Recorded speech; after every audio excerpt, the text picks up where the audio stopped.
Chers amis, bonjour. Aujourd'hui, il fait très beau et c'est impeccable pour travailler dehors. Donc je tiens à signaler que j'ai agrémenté mon petit bouquet avec des petites fleurs mauves là, que vous pouvez voir. C'est une sorte d'hespéris sauvage qui pousse à l'état sauvage chez nous et qui me rappelle ma petite sœur d'ailleurs. Parce qu'il y en avait chez Germaine derrière chez moi quand j'étais enfant. Oui, Germaine comme la chanson de Thomas Fersen, ce qui n'est pas un hasard. Aujourd'hui je vais vous parler de... Aujourd'hui je vais vous parler d'un documentaire que je viens de découvrir sur D8. Un documentaire qui retrace le parcours de carrière de Bourvil et de Louis de Funès.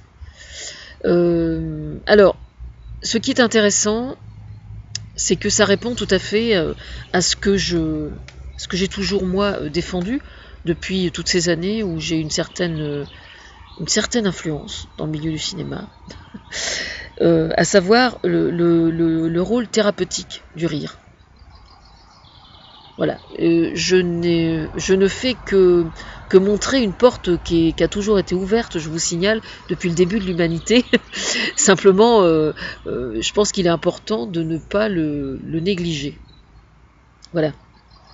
Alors c'est thérapeutique de faire rire pour un acteur ou pour n'importe qui, pour quelqu'un qui a une nature comique, et c'est important de rire de rire des autres aussi quelquefois, sans que ce soit pour autant méchant. Donc le cinéma a effectivement aussi cette mission-là. Il n'a pas que cette mission-là, mais il a aussi cette mission-là. Voilà. Alors, le problème réside un peu dans le fait que, à cette époque-là notamment, avec la série des gendarmes, etc., le fait de faire rire était, dans les milieux intellectuels, un petit peu, comment dire, sous-estimé, je pense, c'est-à-dire limite méprisé, quoi. Et je pense que c'est une grossière erreur, parce que, évidemment, quelqu'un qui ne fait que des films de cette nature est en droit de se poser des questions, alors que c'est malheureusement pas le seul. Enfin, je pense à Michel Galabru notamment, parce que je sais que c'est un bonhomme absolument génial, même s'il lui arrive de sortir quelques petites conneries quelquefois. Fermez la parenthèse. Les femmes ne sont pas si mystérieuses que ça, Michel. Faut juste faire preuve d'un peu de bonne volonté. Bon, mais je sais que s'il raconte justement au sujet de la façon dont il a été embauché pour la série des gendarmes et tout, est extrêmement révélateur, quoi.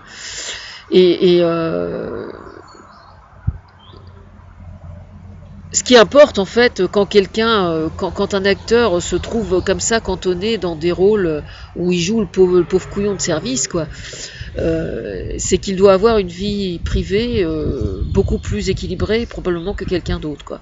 C'est le moment d'avoir les pieds sur terre, effectivement. Mais excusez-moi, je ramasse mon papier. Mais à mes yeux, quelqu'un qui le fait rire n'est absolument pas quelqu'un d'intellectuellement inférieur, enfin, surtout pas. Surtout pas. Enfin, je serais mal placé de toute façon pour... Alors figurez-vous que j'ai demandé en fait à ce que la rue soit entièrement bouclée pour que je n'ai plus le bruit des camions. Pour que je n'ai plus le bruit des camions, mais ça n'a pas fonctionné. Oui, je suis coiffée comme un sous-bras, mais c'est pas grave. Bon,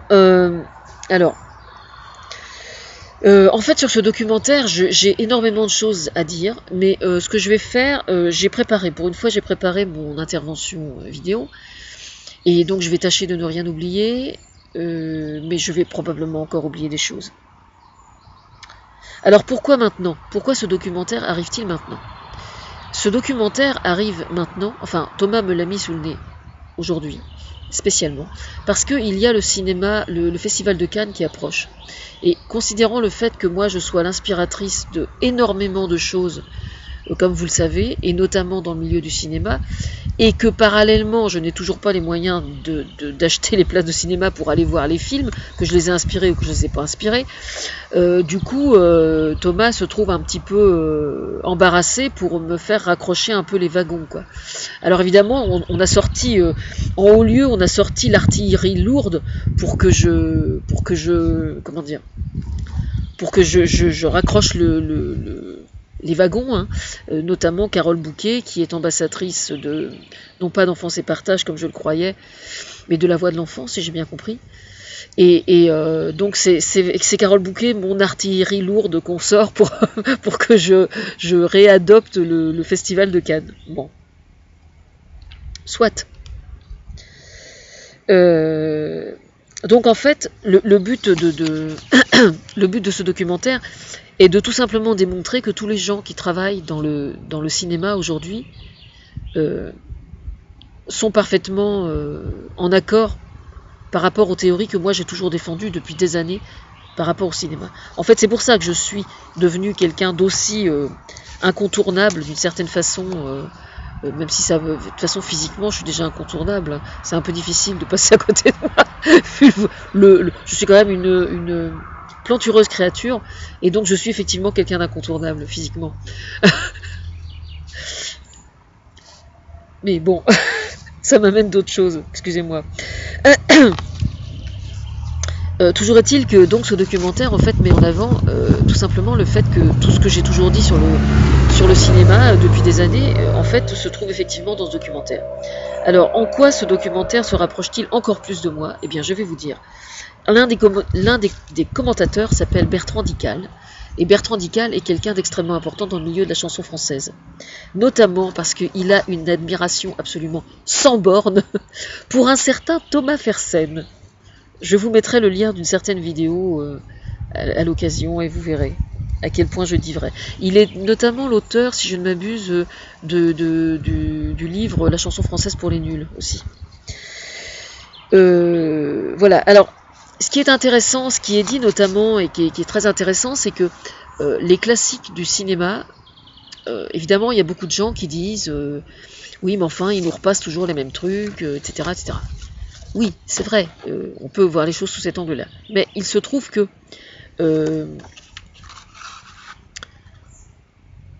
avec l'éclairage de l'actualité au moment où vous regardez certains films qui ont pourtant 50 ans, enfin à peu près, on se rend compte que ils ont une certaine résonance par rapport à l'actualité d'aujourd'hui, par exemple.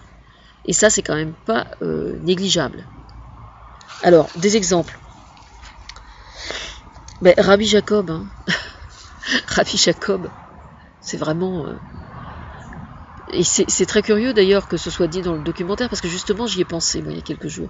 Parce que bon, moi j'essaie, dans le cadre du conflit israélo-palestinien, j'essaie, conformément à ce que l'on attend de moi, et surtout, enfin, pas conformément à ce qu'on attend de moi, mais surtout parce que je me sens moi concernée, alors que je ne suis ni juive, ni musulmane, je tiens à le préciser, ni sioniste, ni anti-sioniste d'ailleurs, c'est des termes que je veux pas entendre. Moi, quand je vois un habitant d'Israël ou quand je vois un juif habitant Paris, j'en ai rien à foutre qu'il soit juif. Hein. Je veux dire, quand il a du chagrin, il pleure. Quand il a envie de rire, il rit. Et je m'occupe pas de sa confession. On va où là? Alors, toujours est-il que revoir Rabbi Jacob aujourd'hui, à la lumière de ce qui se passe encore, malheureusement, dans le conflit israélo-palestinien, c'est quand même pas dégueulasse, quoi. Et quand il est dit dans le documentaire qu'on ne pourrait pas se permettre de le faire aujourd'hui, je pense que c'est un raisonnement tout à fait intelligent. Voilà. Par contre, on peut le rediffuser. Et on peut en parler. Alors, comment dire? Il y a bien d'autres films comme ça qui, sous leurs airs profondément anodins, notamment L'aile ou la cuisse avec Coluche, évidemment, qui moi m'avait bien fait rigoler à l'époque. Je revois Louis de Funès habillé en vieille dame avec la petite voilette noire qui se fait passer pour une mémé et qui rentre dans le restaurant et qui commande son repas et tout. Ça m'avait vraiment fait rigoler. Enfin, il y avait plein de trucs super marrants. Donc quand on voit aujourd'hui par exemple tous les problèmes de malbouffe, mine de rien effectivement ça nous faisait rigoler sur le moment, mais on se rendait pas compte, on en rigolait mais on réfléchissait pas plus loin que le bout de notre nez, alors qu'en fait c'est quand même pas si con que ça, quoi. Quand je veux dire par exemple aujourd'hui, j'ai entendu par exemple qu'on vient de fabriquer une machine pour fabriquer du vin aux États-Unis, je crois. Voilà. Bon, ceci dit c'est pas spécialement chimique, hein, mais quand même. un produit qui vient du terroir, on essaie de le fabriquer avec une machine. Où est l'être humain là-dedans? Il y a un mec qui appuie sur un bouton, il livre le marc de raisin et il l'envoie de l'autre côté de la planète. Le mec appuie sur le bouton et il fait son vin. Du vin qui, paraît-il, est bon. Le problème, c'est que c'est celui qui vendait, c'est celui évidemment qui a des actions dans la fabrication de la machine, qui en faisait la critique. Donc, si vous voyez ce que je veux dire, c'est pas vraiment conforme, c'est pas vraiment un bon jugement. Hein. Le mec, il allait pas nous dire que c'était nul à chier, hein, évidemment. Bon, fermez la parenthèse. Mais quand on voit par exemple que la truffe, qui est quand même quelque chose d'extraordinaire sur le plan gastronomique, je peux d'autant plus parler de la truffe du Périgord que je n'en ai jamais mangé. Donc évidemment, je peux en parler encore plus facilement, comme le reste. Et je sais très bien qu'en Chine, enfin, il existe des endroits où on essaie de fabriquer de la truffe de synthèse pour essayer de justement s'approprier le nom de trucs truffés, quoi. Puis il n'y a qu'à voir comment l'industrie agroalimentaire contourne la législation pour désinformer d'une certaine façon j'allais dire le patient, lapsus révélateur, pour désinformer le consommateur. Ce sont des patients en fait qui vont faire leurs courses dans les grandes surfaces et qui achètent de la merde. Ce sont des futurs patients. De toute façon, c'est Molière qui disait les gens en bonne santé sont des malades qui s'ignorent. C'est ça, non? Je sais plus si c'est Molière qui disait ça, mais je sais que c'est il y a quelqu'un qui l'a dit.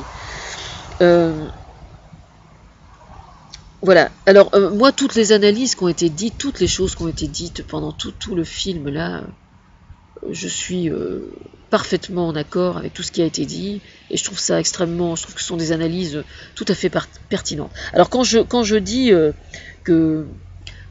que ces films, même un film hyper comique et tout, et qui est complètement sous-estimé intellectuellement au moment de sa sortie, en fait recèle probablement des trésors assez souvent.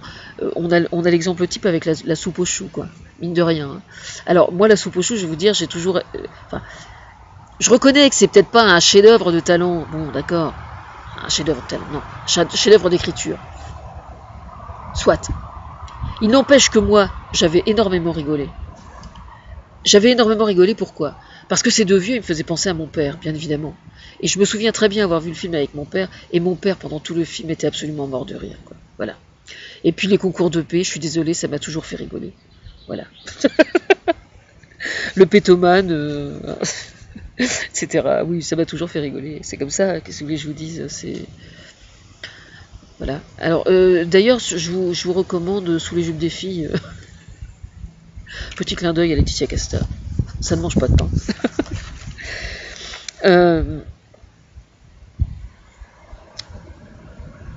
Alors voilà. Donc oui, il est expliqué donc que le rire a un rôle thérapeutique, et il est bien précisé, chose extrêmement intéressante, alors que nous sommes dans l'Europe de l'Est extrêmement soucieux de ce qui se passe en Ukraine, d'apprendre par exemple que ces films ont été exportés dans le monde entier et que tout le monde a absolument plébiscité ces films, mine de rien, y compris la Russie, où paraît-il la démocratie est quelque chose d'absolument superflu, d'après Vladimir Poutine et sa cohorte de connards qu'on voit sur Internet. Ça c'est fait. Enfin voilà. Moi je suis... Alors j'ai été notamment assez touchée par ce qui a été dit... au sujet de l'ambiance sur le plateau quand on tourne un film. Louis de Funès dit à un moment, quand on tourne une comédie, quand on tourne un truc marrant, il est absolument fondamental qu'il y ait une bonne ambiance sur le plateau et que tout le monde rigole. Et oui, bah pour moi c'est vraiment une évidence, quoi. Ça c'est... Pour moi c'est absolument fondamental. Mais je pense que pour tourner des drames, etc., il est nécessaire aussi, quitte à ce que, évidemment, c'est peut-être pas tellement propice qu'il y ait vraiment de l'humour sur le tournage d'un film qui est un drame, mais mieux vaut qu'il y ait des crises de fou rire, quitte à ce que pendant 2 heures on puisse pas faire autrement que de contenir les fous rires et puis faire une bonne pause, et que l'ambiance soit bonne entre les crises de fou rire et que le film soit bon, plutôt que l'ambiance soit à chier.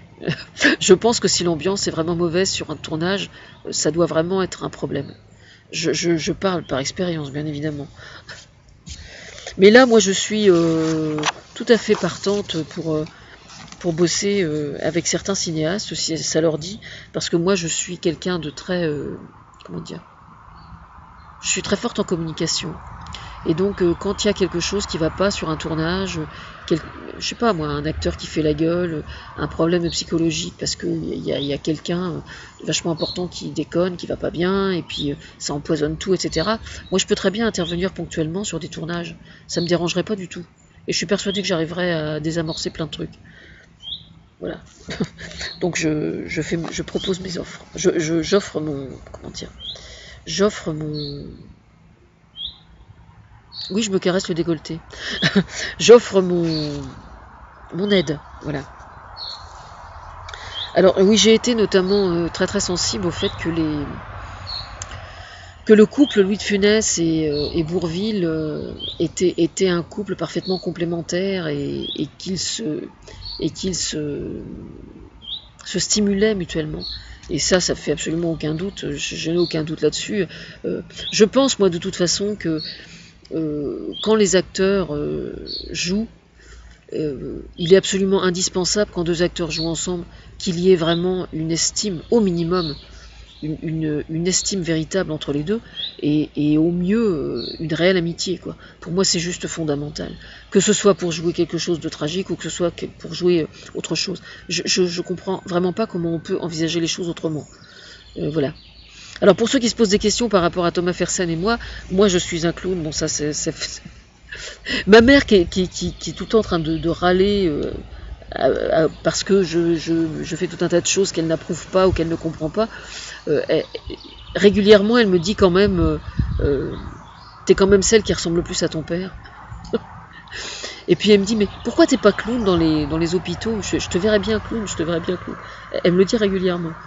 Et pour ceux qui ne connaissent pas encore Thomas Fersen, je tiens à préciser que Thomas Fersen est quelqu'un qui a un sens de l'humour très développé, mais effectivement extrêmement subtil. Et donc pour ça, je vous recommande tout simplement d'aller le voir sur scène. Et donc vous pourrez l'apprécier mieux que jamais. Alors, à savoir, est-ce que je vais monter sur scène avec lui ou pas? Eh bien, je n'en sais rien. Je sais qu'il prépare son nouveau spectacle à partir du mois de septembre, et avec des textes qu'il a écrits en vers et qu'il va dire. Et donc dans sa dernière vidéo, le message est le suivant, les choses sont faites pour que justement on puisse insérer d'autres choses à l'intérieur, etc., etc. Sachant que moi, évidemment, depuis le début que je collabore avec Thomas Fersen, très régulièrement, j'écris... selon que je vais bien ou pas bien, parce qu'il y a des moments où c'est un peu difficile, mais quand je vais bien, spontanément, j'écris des petits sketchs qui vont avec certaines de ses chansons, etc., etc. Donc, depuis le début, en fait, dès le Chaboté, j'ai commencé déjà à pas mal, à pas mal fantasmer, à jouer des trucs avec lui sur scène dans le cadre de son concert. Voilà. Donc le décor est planté. Maintenant, qu'est-ce que fera le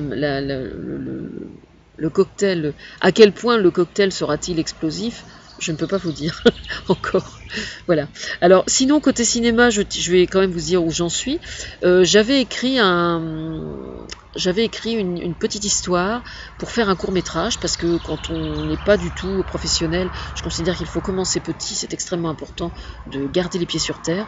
Donc je vais faire comme tout le monde, du haut de mes 53 ans, je vais commencer petit. Et donc j'ai écrit une petite histoire, en fait je l'avais déjà écrite sur mon autre ordinateur qui m'a été volé, donc je viens de réécrire cette histoire il y a quelques jours, et j'ai fini de l'écrire il y a 2-3 jours. Je l'ai bien évidemment envoyé à Thomas. Je lui ai bien spécifié que c'était moi et moi seul qui ferait la réalisation de ce court-métrage, le tournage, etc., etc., et qui même peut-être le tournerait, puisqu'il s'agit d'une femme de mon âge, enfin 40-50 ans. Donc oui, c'est inspiré notamment de moi, oui, c'est entièrement inspiré de moi en fait. Et donc voilà, l'histoire est écrite, et en fait il ne me manque que les moyens d'acheter le caméscope pour pouvoir le faire, et voilà quoi. c'est juste les moyens techniques maintenant. Alors j'ai expliqué donc avant-hier à Thomas comment j'allais faire. J'ai mon texte qui est sur le traitement de texte. Donc je vais numéroter les différents paragraphes et à côté je vais faire un commentaire de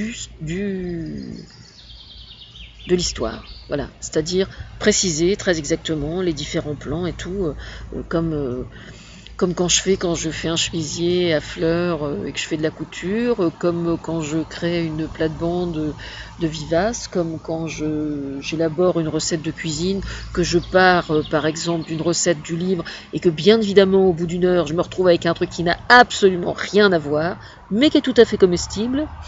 Voilà quoi, je m'amuse. Et je considère que c'est au stade où j'en suis là, c'est la seule façon que j'ai, c'est la seule façon raisonnable que j'ai de faire du cinéma. Voilà. Donc pendant le festival de Cannes, j'aurai au moins mon projet qui sera un petit peu avancé, mon projet de court-métrage. Ça pourrait aller très vite en fait, hein. Il suffit simplement qu'on m'en donne les moyens. Voilà. Quant au festival de Cannes, bah, j'ai pas encore, j'ai juste vu Carole Bouquet qui faisait partie qui présidait le jury, si j'ai bien compris, et puis j'ai vu d'autres personnes, j'ai aperçu d'autres personnes. Mais je suis pas encore allée fouiller du tout, pour être tout à fait franche. Alors je vous recommande d'aller voir Sous les jupes des filles, hein, parce qu'elles, elles ont l'air de s'être vraiment beaucoup amusées pendant le tournage, et j'ai vu des trucs qui sont inspirés de moi, et qui sont toutes arrivées, plein d'anecdotes qui sont arrivées à plein de monde, à plein de nanas, quoi. Voilà. Et ce qui est extrêmement... Alors, je me pose certaines questions sur le film, quand même.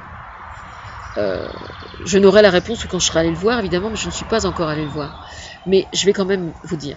Sur la totalité des filles, des filles, des rôles dans le film, je serais curieuse de savoir si l'une d'elles est femme au foyer et heureuse. Parce que ça existe aussi, une femme au foyer heureuse. Parce que la seule dont j'ai entendu parler, elle est femme au foyer et elle pète les plombs à 40 ans. Mais moi je connais aussi des femmes au foyer qui ne pètent pas les plombs à 40 ans, qui ont juste quelques petits questionnements existentiels, qui trouvent la solution auprès de leur mari, et une solution tout à fait satisfaisante, et qui continuent leur chemin avec le même homme, et avec qui ça se passe très bien. Et si jamais il n'y a pas cette femme-là, dans ce rôle-là, dans ce film, eh bien sans avoir vu le film, je peux vous dire que c'est bien regrettable. Et toc! Bon alors pour information, le livre que j'ai écrit sur le féminisme s'appelle « De toute façon vous n'y arriverez pas ». Ça, c'est fait. Bon, ça va, c'est une boutade. C'est ça, trouver un titre aussi. Provoquer. Que diable. Est-ce que c'est comme ça que je vous ai élevé ?